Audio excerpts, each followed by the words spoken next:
This Monday.com ad was created by a team of people and AI agents. The agents wrote the copy and managed the timelines, while our human creative director made sure it all made sense. Easy. Create your own AI agent today on Monday.com.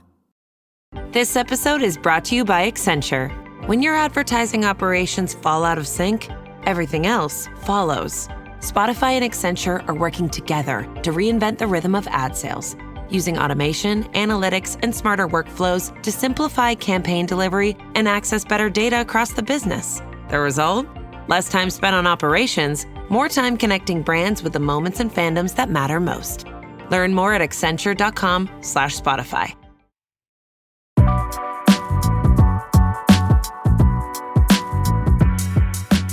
Welcome back to another episode of Investies.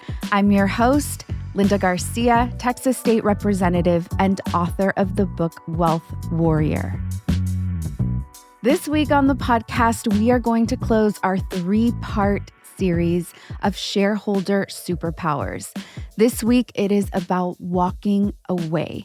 But before we get into that, let's take a look at what took place in the market last week.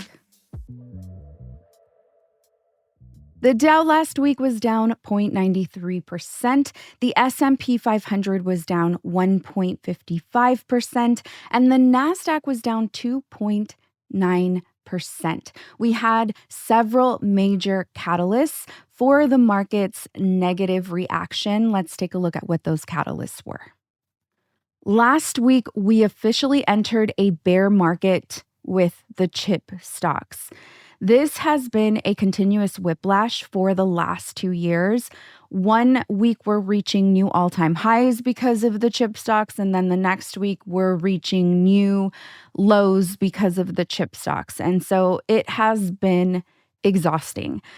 I think this needs to be parsed out as its own sector and separate from other technology stocks. And I think there can be a real argument for technology stocks that aren't necessarily completely leaning into AI to carry their business into the future as a potential moat to protect your portfolio against the chip stocks that are just exhausting to watch.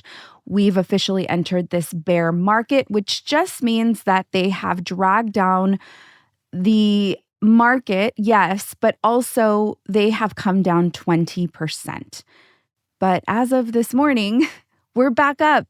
Chip stocks are pushing up the market. So I know, especially as a new investor, this can get a little confusing. This has been a long 2-year narrative. But I think overall, what is important for everyone to understand is that in the year 2000, in 1999, we experienced a tech bubble.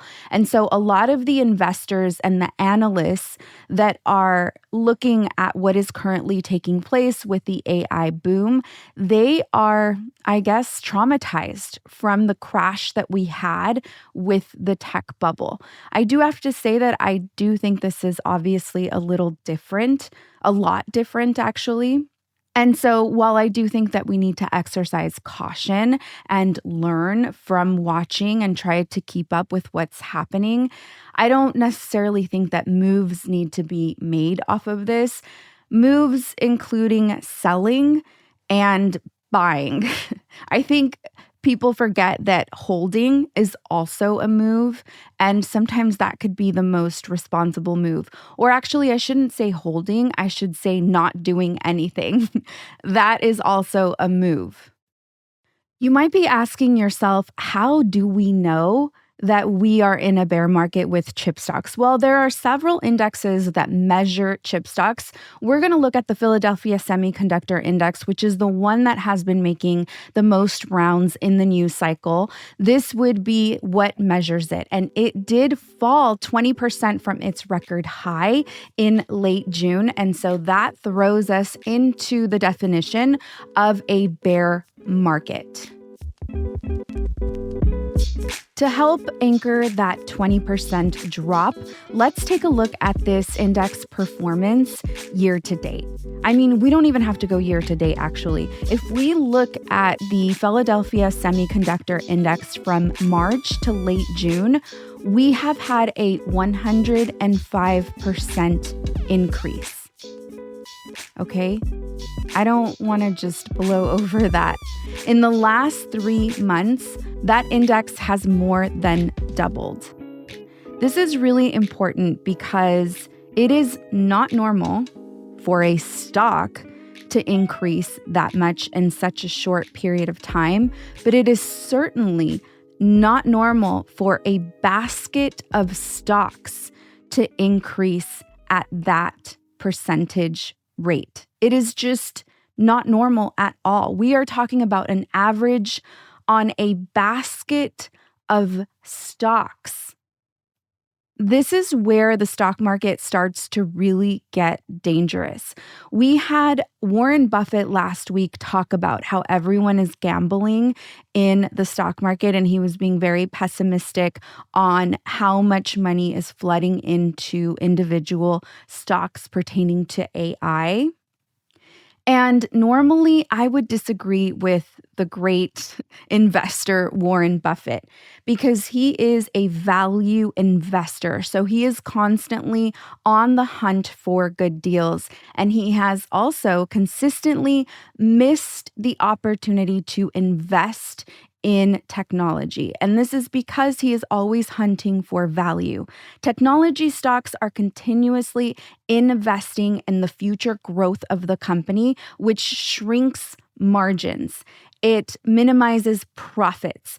A technology company will sacrifice the profits in order to build the big future product, which is the only way to build a technology company. You have to invest in its growth. So any revenue that is coming in needs to be reinvested. And also, a lot of money needs to be raised in order to make that company as successful as possible. That is not the type of investment that Warren Buffett is looking for. He is looking for something that is undervalued. And for the most part, technology is way overvalued. You're betting on the idea that the company is going to eventually generate a lot of profits. As I was listening to Warren Buffett be very pessimistic about the market, which is not unusual for him, specifically in bull markets where technology is at the core, I always respectfully listen to his experience and what he has gone through as an investor, and I always take it with a grain of salt. Because I am a technology investor, my portfolio is mostly made up of technology, but I found myself agreeing with him, and I was thinking, what does this mean about me as an investor? Have I become this outdated person that doesn't currently understand how stocks are being traded? I think we need to be careful. And I think that we have way too much market manipulation taking place right now with the current administration. We are seeing some crazy things take place, which now he's selling behind a paywall what he is going to say that will move the markets. And this is all bullshit. And eventually what will happen is a market like this that is propped up by nothing will crash. We are looking at an index that is up 105% in the last 3 months. This is not normal. This is a moment to just pay attention. I am not saying sell out of your stocks. That is never, in my opinion, the position that one should take unless you see something seriously wrong with the fundamentals of the company. The reality is that we are continuously going to have bear markets and crashes, and those are all wonderful opportunities. It's important for us to not buy into the euphoria of what is currently taking place, and I think that is what is happening right now. quick clarification because I realized I was talking about two men, Warren Buffett and also the Trump administration, when I mentioned that there is now a paywall where you can basically buy stock tips. I'm talking about the president, not about Warren Buffett. The president of the United States has now created a paywall where investors and analysts can find out what he is going to say publicly, whether on his platform or I think potentially in his speeches, what he's going to say so that you could buy into the trades. I still don't understand what is happening. Yes, I am confused. We should all be confused and questioning. And then why aren't we stopping him is the other question that is really frustrating. Here's your report. Oh, thanks, Jane. I wish I could hire someone just like you. Try LinkedIn Hiring Pro. It's more than a job board. It's like the recruiter you always wished you had. Hiring Pro uses real-time insights to match your role to LinkedIn's unique network of professionals and delivers a short list of best fit candidates. You'll spend less time sorting applicants and more time talking to the right people. Let's do it. You're irreplaceable, Jane, but another you would be great. Hire right the first time. Post your job for free on LinkedIn today at linkedin.com/quality. Tomorrow morning is knocking. Stock your fridge now. How about a creamy mocha frappuccino drink? Or a sweet vanilla? Smooth caramel, maybe? Or a white chocolate mocha? Whichever you choose, delicious coffee awaits. Find Starbucks Frappuccino drinks wherever you buy your groceries. Slightly switching gears here, the catalyst for the chip stocks coming down was the TSMC, the Taiwan Semiconductor. They build chips for almost everybody, and they reported a crazy amount of capital expenditures. We have had several episodes here where we talk about chip stocks and their capital expenditures, or just tech stocks in general and their capital expenditures. Their expenses that are going towards the AI build out. So we're also seeing this replicated in chip stocks. And this is what is causing a lot of alarm on whether or not this is sustainable and if, in fact, it is going to generate more revenue than what is actually being invested into this part of technology. So when TSMC reported the huge amount of money that is being poured in to more AI build out, that definitely reinvigorated the fear, and it is what caused all of the chip stocks to come down and the market overall. It could be that this is the canary in the coal mine, and I think that's what analysts and investors are perceiving, that because this was one of the first to report during earnings season, this could be a telltale sign of how the chip stocks like NVIDIA and AMD are going to report in this earnings season. And so analysts and investors are trying to get ahead of that and, of course, sell out now.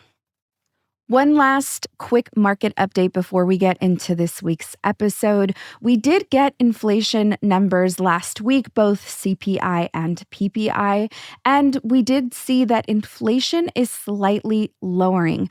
However, that news is already stale, and it's important for me to highlight here because we are now back at war. And so what the CPI and the PPI numbers were highlighting was the pause and the Strait of Hormuz being open. And so now that it is closed again and we are back at war, we should expect for these numbers to continue moving back up. CPI came in at 3.5% for the year, slightly down, still extremely high. Remember that our goal is 2%. And then PPI came back at 5.5% for the year. Now, remember that CPI is the amount of inflation that we as a consumer pay, and PPI is the producer. So where the actual product that we're purchasing comes from, that is up 5.5%, which means that currently when we look at both of these numbers,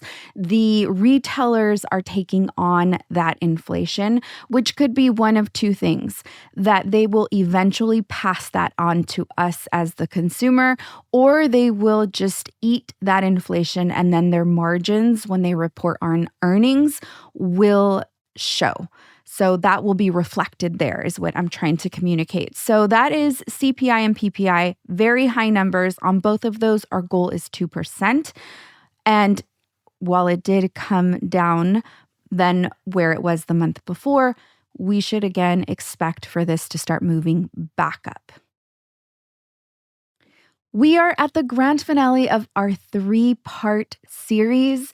Owning a share of a company gives you real legal power that almost nobody uses. And that is what this 3-part series is about.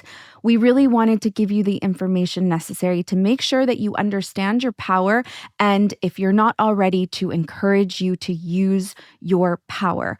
Part 1 was about your vote, the ability that you have to actually vote on certain decisions that are made within a publicly traded company, all the way from who runs the company to how the CEO gets paid, and even getting to vote on shareholder ideas that get placed on a ballot, which leads me into part 3 of utilizing your voice, where you can communicate with investor relations and ask questions, as well as voicing concerns. You can listen to part 1 and 2 on Investies podcast. Let's go ahead and get started with part 3. We've listened to the last 2 episodes, which is really about taking action and speaking up. So it might be really weird that part 3 is about leaving. It's about walking away. It is about selling your shares. But I want you to think about any relationship in your life. Sometimes the most powerful thing you can do isn't just argue harder, it's walking away. This 3-part series was inspired by the economist Albert Hirschman, a framework that he developed in the 1970s with his book, where he highlighted that if you were not happy with an organization, you basically had 2 tools, and that was to use your voice and to try and change it from the inside, or to simply exit. Something really important before we get into this topic that I think merits a moment here is that while exiting is extremely powerful, this can also cost you a lot of money. And in some cases, it is the right decision and the money does not matter. But it is important to make the decision to exit from a place that doesn't involve emotion. Because if we have emotion, both on purchasing, on investing into stock, and on selling, then we are most likely going to make really big mistakes. So it's important to learn to separate our emotions from the investment, which is a tool. And that is what this entire podcast is about. That is what my book is about, is to start separating the emotions that we may have towards money and instead understanding that money is just a tool that we need to use. And that seems counterintuitive. And of course it is counterintuitive. We need money to have a healthy, balanced diet. We need money to put a roof over our heads. We need money to seek medical care. In some cases, we need money to get educated. We are so dependent on money that it makes everything around us emotional, because a lot of the times decisions are based around how much money we have or don't have. And that's what makes money so complicated. So just a reminder that this is all a practice on how to separate our personal emotions and dissect our relationship, our emotional relationship with money, and learn to start using it as a tool. Let's cover what the word divesting is, because that is what this episode is about. Divesting is selling an investment on purpose. This is the walking away. This is the breaking up. It's not just the, oh yeah, I sold out of that stock, and then in a couple of weeks later, when I see an opportunity, I'm going to buy back in. Divesting is making a decision because you disagree with what the company does or how it is run. There are 2 types of catalysts for divesting.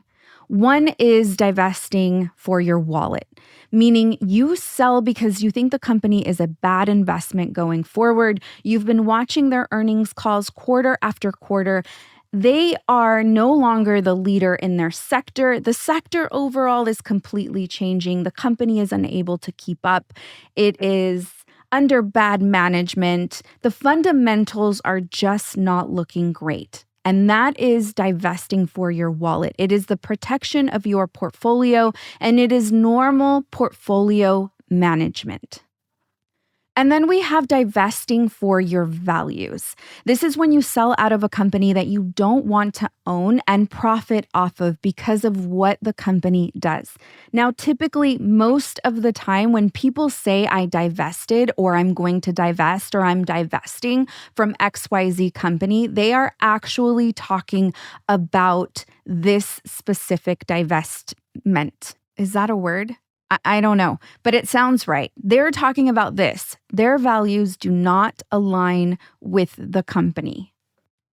The key mindset of this entire series is the understanding that because you're an owner, staying invested means that you are part of that company. You're in alignment with how that company is ran and the goals of that company. Or you are an activist investor and you're working to actively change the direction of the company. Either way, selling is you deciding that you no longer want to have ownership. And that's a legitimate, powerful choice. That is the power that only an owner has. In the first part of this series, we talked about how is it really important that I vote if I only have 1, 2, 10, 20, 30 shares and each share counts for one vote? Meanwhile, there are people with millions of shares that contribute to millions of votes. The answer will always be yes, most especially as retail investors are growing in the space. Look, you personally owning a few shares and then selling out of them does not hurt the company. I'm not delusional. Let's be clear. They just get bought up by someone else. The company doesn't even feel it, honestly. So they're not going to notice. As an individual, divesting is still not pointless. You have to be clear about what this is actually for. And it's a personal integrity move. This has to do with you and you. For a lot of people, I don't want to make money off of that for XYZ reason, regardless of impact. That's valid. That reflects your own personal values. Let's get very clear here, though. Do I need to impose my personal values on you? No. I need to mind my own business. Your values and your decisions are between you and you. And that's the space that I will always protect, especially for new investors coming into the space that are already weary about becoming owners in publicly traded companies, but have zero qualms about actually purchasing the product and utilizing it. We have to remember that integrity is what happens when absolutely nobody is looking.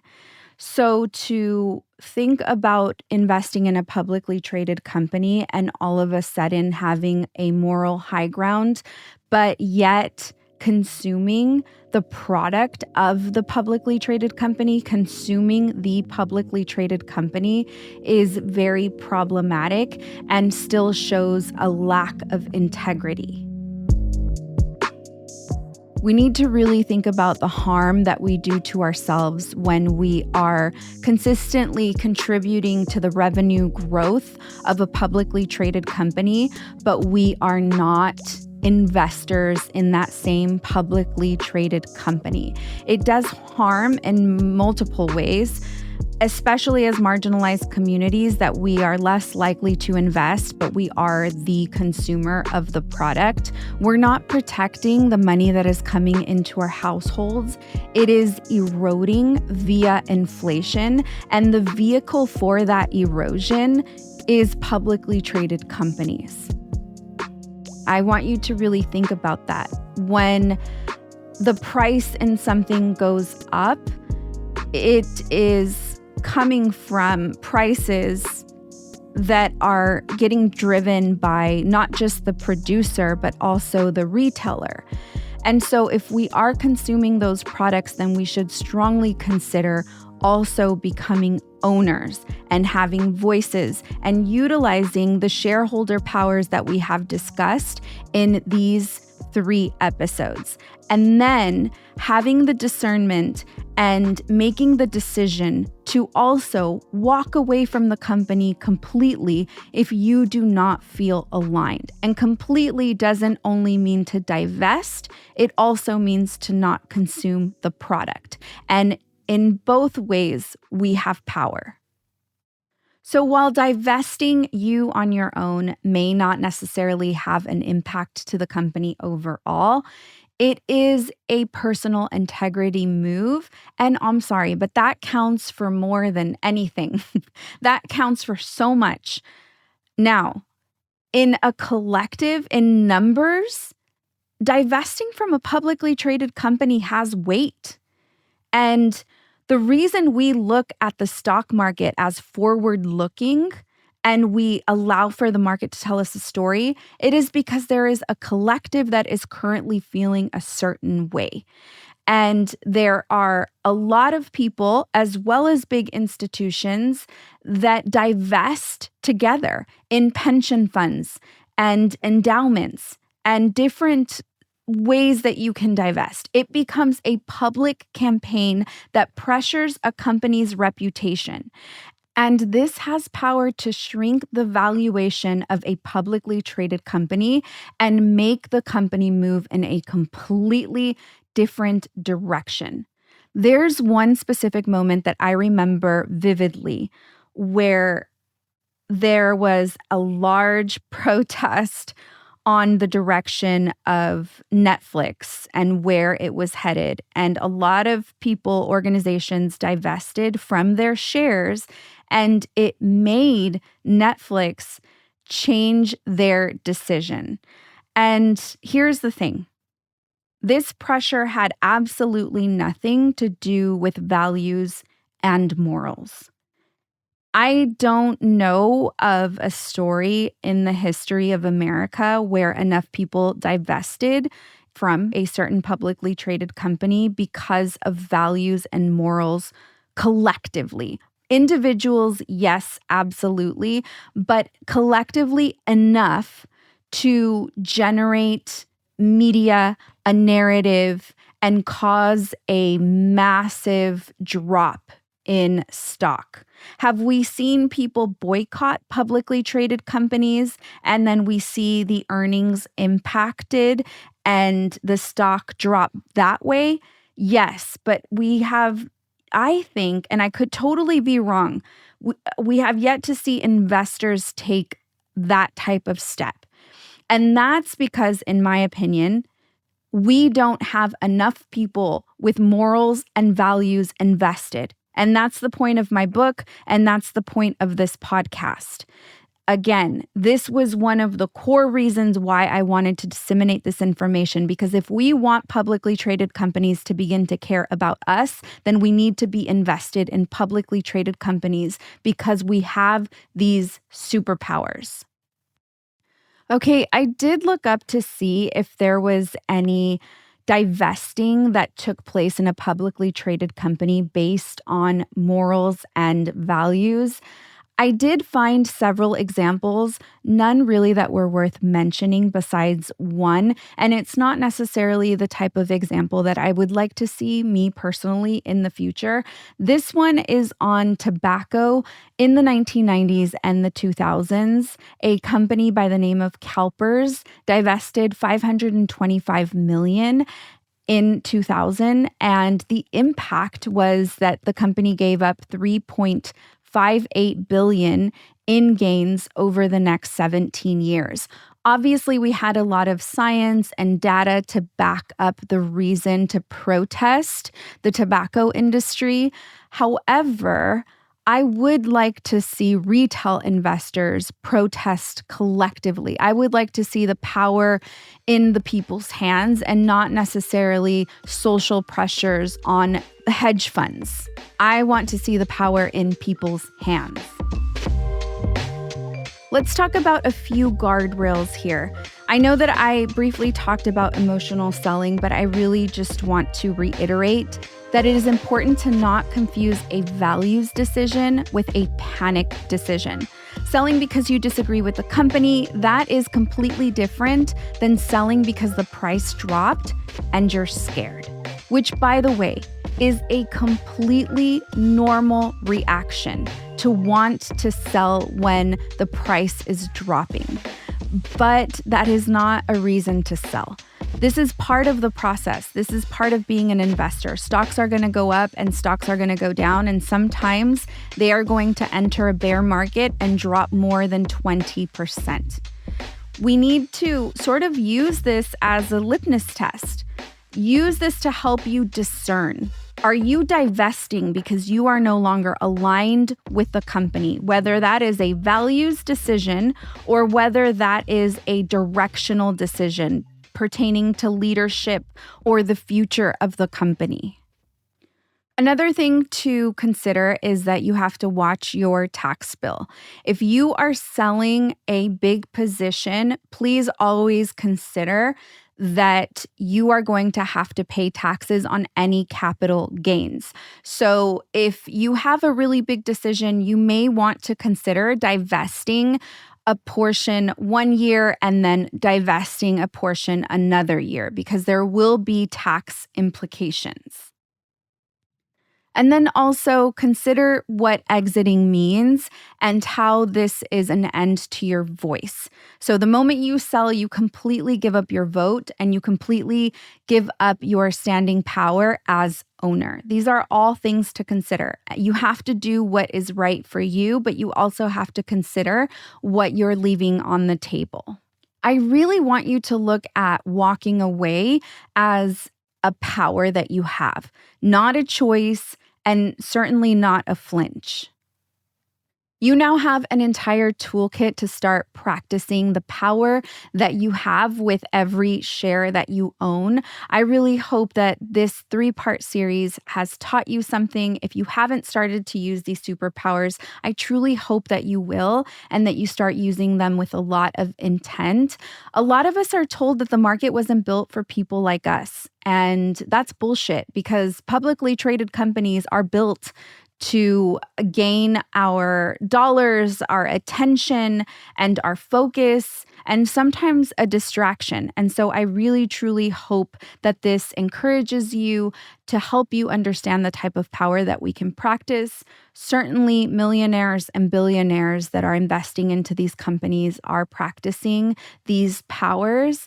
And this is what ownership looks like. It's not quiet, it's real power, and it sends messages. So I hope you enjoyed this week's episode of Investies podcast. I'm your host, Linda Garcia. Investies is a Cosmic Standard production. A special thank you to the team, Crystal Patino, Asia Simpson, Eliza Smith, and Jacob Winnick. Everything on Investies podcast is for informational and educational purposes only. Nothing on this show is financial advice. Always do your own research before making any investment decisions. I am not a financial advisor.